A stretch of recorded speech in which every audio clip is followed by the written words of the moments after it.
Hello guys and welcome once again back to my Model Railway YouTube channel, and finally we're back with another upload. Long story, but we've had a lot of issues with people's health in the family at the minute, so we haven't been able to do much. But I'm going to do a dead quick video on this lovely thing. Now, if you are regular viewers of my channels, you will not recognise this. You'll recognise these three, but you won't recognise this one. This is Dinmore Manor in BR Early Crest form, and well, she's a manor class. And you will say, well, you've already got a manor class. Yep, I've got Hinton Manor, but this is a Bachmann one, so it's newer, runs better, much heavier, much more powerful. Well, except from it hasn't got traction tyres, whereas Hinton Manor does. But it'll be interesting to find out what this is like. Now, in the next, can't confirm it'll be the next, but in a very soon to come video, I will do a direct comparison video between the Bachmann and the Mainline Manor class, because these are the only manors we can get at the minute. In the meantime, I would recommend maybe waiting for the new ones that come out from Acura Scale and Dapol, which we will talk about in that video. But I would recommend these still because they're quite inexpensive and they're very good. So, Dinmore Manor came from my good friend Kelly Ashford, and you can see her channel up there on the pop-up banner. She also sent a second loco, which will not remain in the collection, unfortunately. It's going to go for sale, hopefully, if I can get a decent offer on them, on the loco. But it is Torquay Manor. It has been renumbered and has an old tender, and it runs a bit worse than the other ones. But I will be keeping, as a permanent member of the collection, Dinmore Manor will remain in this collection permanently, along with Hinton Manor, both of which are beautiful, and I love both of them. In fact, Dinmore is one of my favourites of the cheap locos I have, like the lower detail locos. Like, I've got the Lord Nelson and these three, actually. You know what I mean. But it's one of my favourites. I do have a soft spot for this loco. It's very nice. So we'll get it up onto the track in a second. We'll run it, and we'll also run through the detail, and we'll get it running with Hinton Manor with some coaches, and we'll see what it's like. But anyway, I'd just like to say a big thank you to Kelly. If anybody has any locos that you do not want and you don't think you'll get much money for them, I'm always happy to take them off your hands, especially Kelly, who decides to get a lot of locos quite often. So if she ever doesn't want a loco, you can send them to me, Kelly. I will do my best to keep them, but I can't keep every loco, unfortunately. So some may have to depart in the meantime. But other than that, we've got nearly 3 shelves of locos now, along with Torquay Manor, who is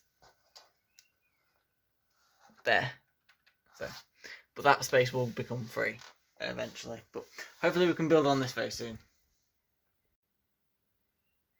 So here is Dinmore Manor then, up onto the extension where it's easier to do the detail, because firstly it's white, and also because it's quite sunny today, as you'll notice outside. England! Look at that! Blue sky! Anyway, never mind. Let's not get bogged down with the weather. You'll notice this is a beautiful locomotive, as all manors are. This is a slightly younger model to my mainline one, but I believe that the tooling originally, like the bodywork is very similar. I believe it's probably the same tooling. I think it is. Inside it's not. It has a split chassis instead of the older split chassis, which has got a really weird motor. I've had the body off Hinton recently just to oil her, and she's really weird inside. Whereas it's much more simple in here. It's a typical Bachmann split chassis, I think, with a 3-pole motor, but I'm not sure. Anyway, runs very well. We'll get her onto the track in a bit and show you guys that. But for now, we'll do the detail. It is more detailed than my mainline one. I will go into all of that in the comparison video. But until then, let's run through what we've got. So we do have a set of buffers. They're not sprung or anything. However, they're very nicely moulded. They are very nice. You do have the piping at the front. You've got a hook that you could probably fit some form of coupling into. You can probably use that actually. It's not bad coupling. You have these lamp irons here, 3 across the front. You have a half molded, half separately fitted smoke start. You can't really see that, but this part here is separately fitted. Well, it's sort of molded, but sort of not connected to the smoke box door, if you know what I mean. You have the lovely printed 7820 number there. You have the shade code at the bottom. I can't really see what that says. 83D, I think. I believe it's a D. If it's not, it must be an O. Anyway, you have the lovely copper topped chimney. That is a tongue twister. I think that could be proper metal because of the shine off it. You can see it just on the camera, the shine that comes off that when the sun gets to it. You know full well that that is not metal because, yeah. So there you go. And you have the separately fitted handrail all the way around, metal one as well. Lovely, all the way around, including on the front here, just under this little lamp bracket, which you can't really see. Got the Dinmore Manor nameplate nicely printed on the side here. It's on the other side also, as you would expect. We've got this brake rod here. It is made of plastic, but it's very nicely detailed.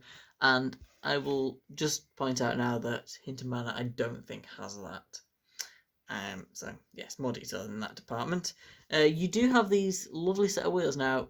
Even on my old Mainline one, they're covered up axles. They're realistic. I love that. I really like locos that have that. I think it makes them look so much cooler, much nicer, much more realistic when they are moulded like that. I know the valve gear's a bit chunky, but it's very, very realistic in that sense with these sort of properly moulded axles.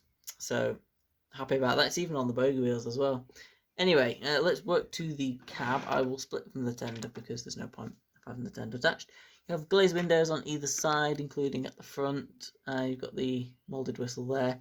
Inside we have a set of crew alignment. With cab detail, it's not fully painted. You should be able to see that just about. But there is some there, and you can see the glazing. Got the 7820 number on the side. These also, I believe, these kept the Great Western number, even though they were BR, even though this is a BR loco. So when they were under British Rail, most locos had a different number to what they came originally. But I think most Great Western locos kept the Great Western number. Onto the tender then, away from the history of the loco, which I don't know anything about. Quite a lot of detail on the front here. Look at all this moulded detail. So all of the controls that they need. Some little handrail there and one there. Have all the coal is fairly realistic actually. It's not dead shiny and stuff like Bachmann's usual coal. You have all this stuff. I don't really know what it is. That's probably to put stuff when you need to store things. At the back you've got all the mechanism for the water, and you have these metal handrails on either side. You can see those. The buffers are the same as they are on the front of the loco. They're not sprung, but they are nicely moulded.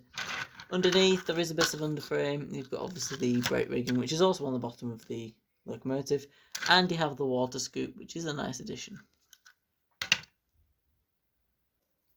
So then here is Dinmore Manor on the track, and we'll do some slow speed testing just before we get her going, but I will stick Hinton Manor on in a second and we can run them together, but we'll easily power a little bit, see what this can do. I mean, people say that Bachmann split chassis models don't run well. I kind of just know it's not the smoothest thing in the world, but that is certainly not terrible. I'm not moving the camera as best I can. I'm trying not to. But you can see that that is very, very, very good.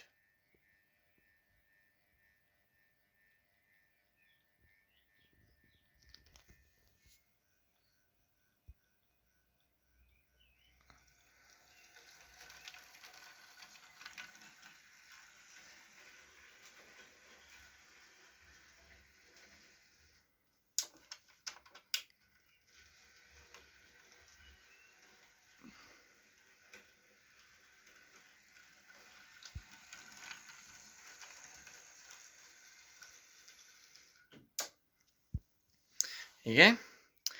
So, I'm proud of that slow speed. That is very good. So, let's get Dinmore Manor attached to some coaches then. And also, let's get some coaches attached to Hinton Manor. And we will have a bit of a running session. Okay, then, let's set off Dinmore Manor.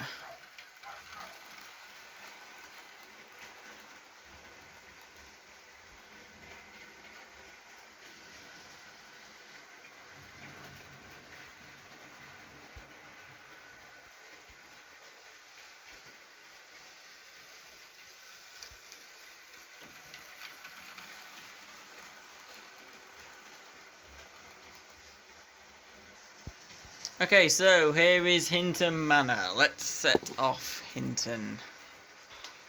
7819 in Great Western Railway Green. Oh, wrong way. Help if you went the correct way and actually didn't die on the points at the time of doing so. Anyway, the Hand of God comes in, which is a lot louder than Dinmore Manor. And one has to run a little bit faster because she gets stuck on the points, but look how beautiful this is. Oh, don't die on the points, naughty Hinton. Bless her.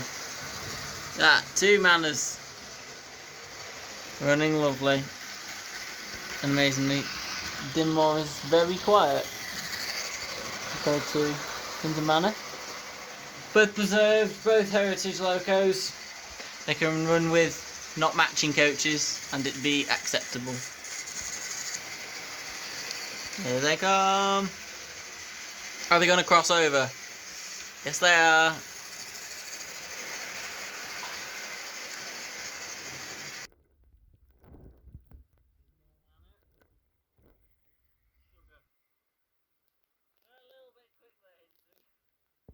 Oh, bless her. She's funny. My first ever manor class. It will always be my baby. That is one powerful little loco, that thing. There's been more. You can hear when she dies on the points. Bless her. That's why she's running quick, because she will probably stop. But she can run a lot slower than that. God, I love watching these. Look at that. Beautiful. Great Western locos are so gorgeous. Here they come. There you go. Oh, you can see me. Hello! My Sam's Trains t-shirt. See them come. Here we go. There you have it. You can also see the undulations in the track from here.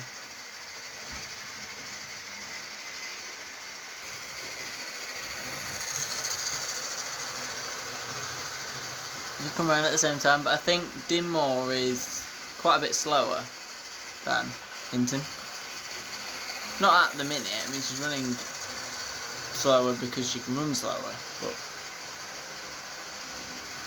I actually double head them before. Well, I think yesterday, and they ran alright together. Could have been today, I don't know.